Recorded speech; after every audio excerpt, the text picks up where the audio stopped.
October 18th, 2013. Guys, this is the newest Hubble image that we saw in the video last night. And we're over on Bruce Geary's website out of Arizona. Guys, he's a retired astronomer. He has a BS out of University of Michigan in astronomy. He also worked for JPL. But here he's talking about this video that we saw last night in the image. He said he describes it, says that the image pairs are joined to provide a larger field of view. An image public release, and this was by the people at the Hubble group, states that the tail appears redder than the coma. It says a 56-minute web video chat involved several astronomers. It was hosted there. It says they did it to discuss the image. I don't recommend watching it, he said, partly because most of the participants were unprofessional, childishly giddy, and dismissive of lay people, but also because the information rate was quite low. Now, you can pause this and read it, but he goes on to talk about that the jet was a major topic, and it was for me also. He says that they were talking about different models, one that wouldn't work, and talking about, obviously, that was one of the things that was on their giddy minds. So it wasn't just me, guys, and it wasn't just you. It seemed ridiculous. Now, this is, Bruce took the layered image, and this is one of the graphics that he did, multicolor. And he talks about that usually NASA won't release an image that you can manipulate like that, but he was going to try it with this one since he could do it.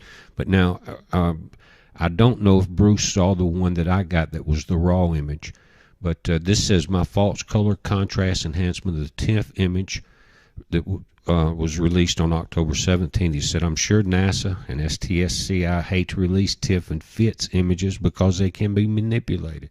But they released it and I enhanced it. I see no evidence for a jet in this image, and that's the position of Dr. Jin Yang Lee, who found a jet in his April image. This causes me to question Tony Scarmato's image processing procedure that finds a jet in all images studied, including October 5th, 11th, and 12th.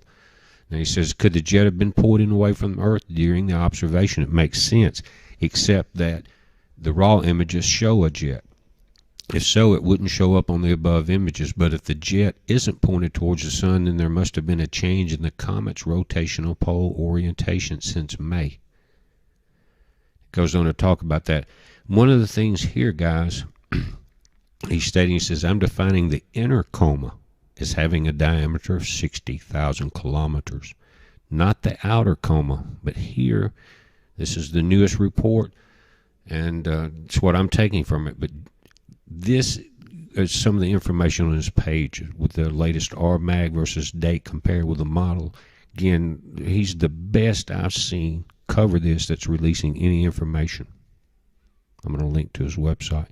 Now, these are the latest zoomed-in images of SETI A with ISON coming in.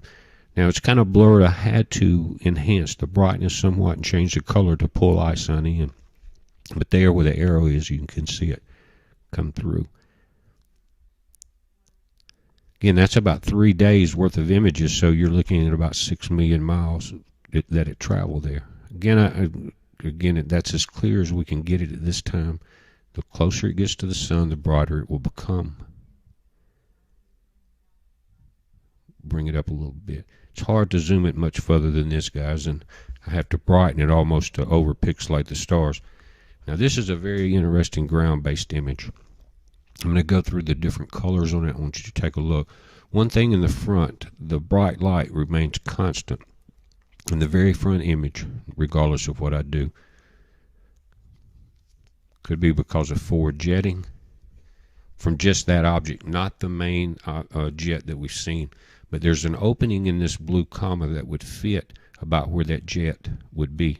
Again, this is ground-based as I go through these temperatures. That front object, that remains constant. Now here, if you look at this, you've got one object in the front with two smaller ones on either side. And the jets of those two objects are in different directions, as if they're rotating around it. Just an observation. That's all I'm saying. Right there, if you take a look at that. Again, this is ground-based images. These are not Hubble space. Sometimes with what we're getting released, we're better off with these, to be honest with you. As I go through this color on this thing.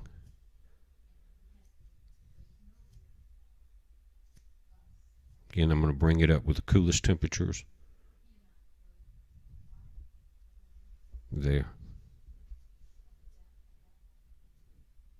But there's some interesting things I want to point out.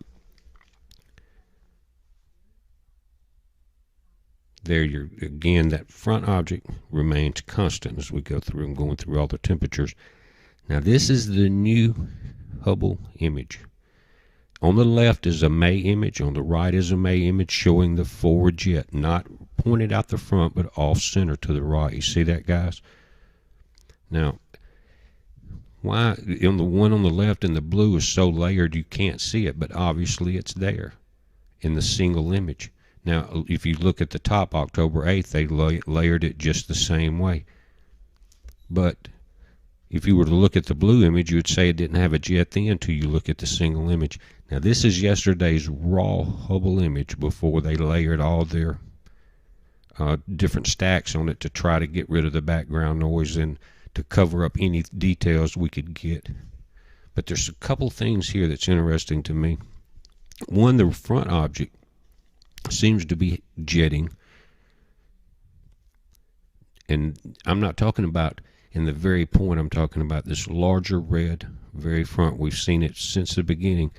And it's jetting off at an angle that's very similar to the jet that we see in that Hubble image from May. Again, these are October 17th images here. This is that new Hubble image without the overlay.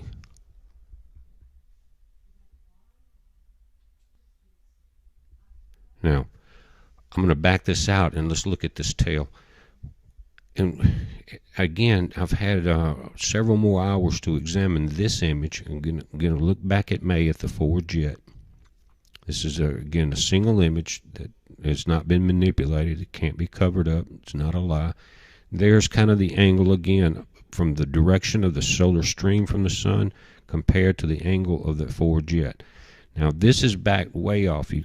And if that inner coma is 60,000 kilometers, then the outer coma has to be at least 4 times that, guys. So you're looking at nearly 250,000 kilometers for the outer coma. But that's not unheard of before with comets. But here, what I'm looking at in that front object that's red, then you have the very sharp point that we're looking at here. And it's either the forward jet or it has separated and there's a lead section of this moving forward. And we've seen that with ISON. It had 2 comets smaller than it come into the sun right before it, lead it in a perfect path. And again, I'm just trying to make observations here, guys, on what we're seeing. Heads up.